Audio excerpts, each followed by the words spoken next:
Welcome back to another episode of Boom or Bust. I'm your host Terry, doing an editorial about our Chicago Bulls and their draft pick Adam Hutchinson and why he needs to be good. So I'll give some quick disclaimers. Number one, I'm not going to talk about Adam Hutchinson as a player, not going to evaluate him.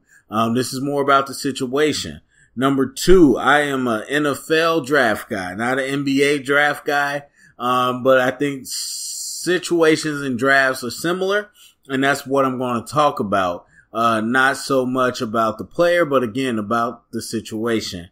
And, number three, again, as a disclaimer, this isn't, so much about the basketball side and how he fits and all that good stuff. This is about what the, situation I would say the Bulls painted themselves in.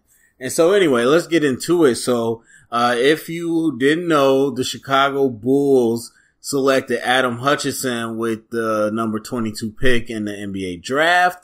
And what makes this unique is not about the player or where he was picked. It was more so about that, the way it came about, I should say. The Chicago Bulls had told Adam Hutchinson in his, representation that if you're there at the 22 pick, we're going to take you.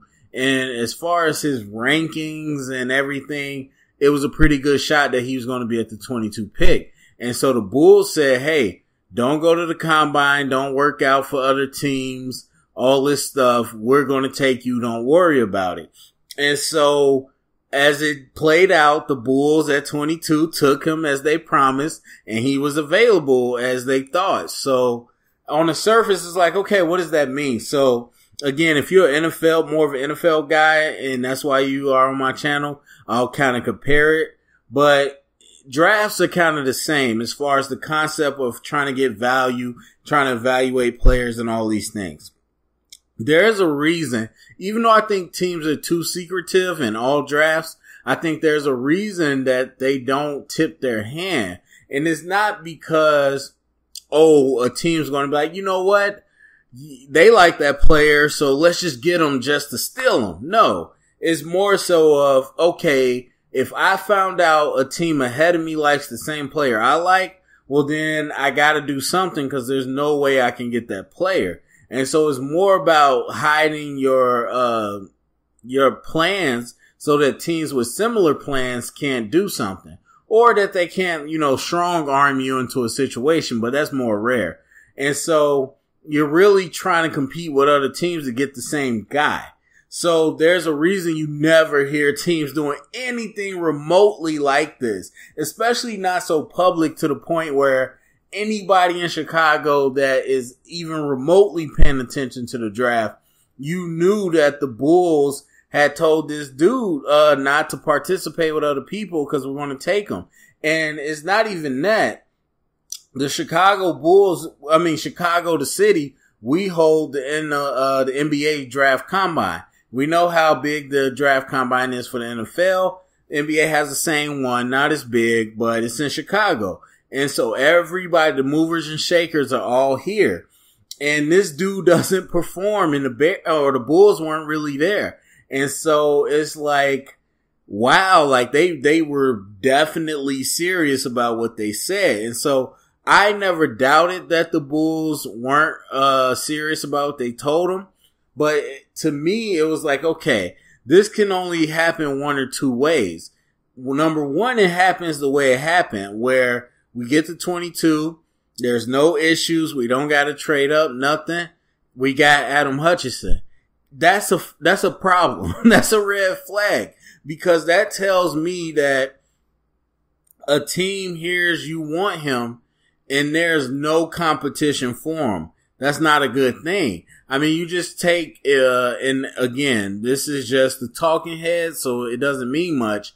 But if you want to take the analysts into consideration, Adam Hutchinson was not even top 10 best player available when he just got picked at 22. He wasn't even top 15 best players available when he got picked at 22. So the analysts and the talking heads didn't even see him as worthy of that number 22 pick. There's 15 players ahead of him because he was number 16. So there's that. And so you get there, and of course, rankings is whatever. There's guys that are way better than their rankings. There's guys that aren't as good as their rankings. But the fact is, that's where they ranked you at. And so you can say, okay, no, we looked at the tape and this guy's better. Fine. But if no other team in the league looked at the tape and thought he was better, that's a signal to me. I mean, 22, you're at a point where playoff teams, NBA final teams could make moves to get up to that. If he was like, wow, he's a Jimmy Butler, or he's a Kawhi Leonard, or, you know, a Draymond Green, like he's being so underrated, but we see the value, that any team could snag him up. But no one did it. And I don't know, maybe the Bulls got calls, but from what it looks like, there was no opposition. Nobody called him and held him hostage like, hey, we're going to take Hutchinson at 21. You better give us all these picks. No one did that, at least the way it seems. And so the fact that you told the world, hey, I'm taking this guy, not at number one. This isn't the Browns or anybody saying, hey, I'm going to take Baker Mayfield number one. There's nothing they can do. No one can get ahead of you. Every pick after number one, people can maneuver around you. And so you say 22, the back of the first round, we're taking this guy. And nobody tried to play you. Nobody tried to go for him. Nothing. You got him just as planned. That's not a great thing. And then, of course, the other likely situation that didn't come to fruition but could have is that a team easily did that, what I just said. They would have strong-armed you, or they would have looked deeper into him. Because even if he doesn't work out, I'll say, well, so you have to be curious. You say, well, what do the Bulls see in him that's so good that he has to be proclaimed this ahead of time? And so you go ahead and you look at the tape. Maybe you like what you see. Maybe you realize, hey, maybe this is better than I thought. But the question is, does the lack of an in-person workout and a combine deter you? Is that enough to say, I don't know? Now, if you're talking about the NFL, yes. I would say 90% of the teams, if they never saw you work out in front of them, or they never saw your combine numbers, or anything, and we're not talking about a number one pick, we're talking about a late round pick, they're not going to take a chance on you. NBA, maybe it's different. I don't know. But I think 90% of most teams would say, I'm not going to risk a guy that I couldn't get up close and personal to see. And so maybe that is a deterrent. But I would have to think, if you went back and said, okay, the Bulls really want him, maybe, and you know, for the most part, the Bulls are probably looking for a piece to fit, you know, as a role player. But whatever reason, you're like, they want him real bad. I need to double check. And you really like what you saw. Would that be enough to deter you because you couldn't have him in a physical workout? So who knows? That is a question. The other third, I guess, option is maybe the Bulls were trying to psych people out. Maybe they said, hey, let's throw this out there, and teams would get a little antsy and maybe try to trade up or trade with us, or, you know, try to draft him first, and make another guy fall to us. Now, is that likely? Not at all. That's less than 5% likely, because there's too many variables in that. Not to mention the Bulls aren't that creative. So I don't know. I think it was genuine, like I said. I think it was genuine. They liked him. I think they told him that. Obviously, him and his agents believed him, and they went ahead. But that's another red flag. Because if I'm an agent and the team tells me that at 22, I don't care. We can't take that chance. Put on the best performance you can for any team that wants to see you. Because if 22 is our ceiling, or I guess our floor, then let's maximize our ceiling. Let's work out. Now all these teams are aware about you, and they know that you're good enough that the Bulls really want you at 22. Let's make other teams before 22 interested.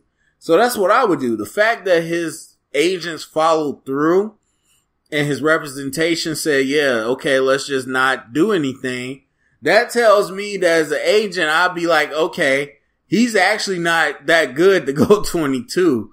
But if a team is that in love with him, let's, play ball. Even still, if I thought that, I probably would still work out and try to trick people, but unless he was just terrible. So I don't know. It's a red flag to me all around.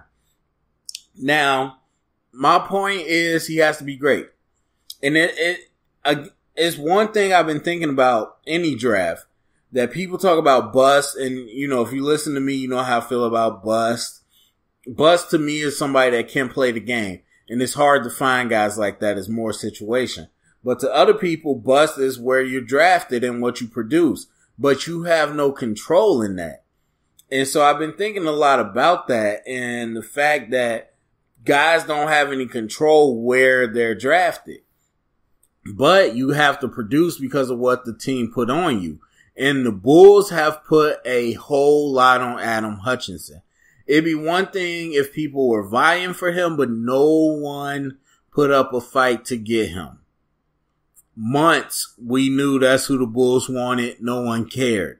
That means that you have to show out. And I don't mean you got to be a superstar, but you have to prove.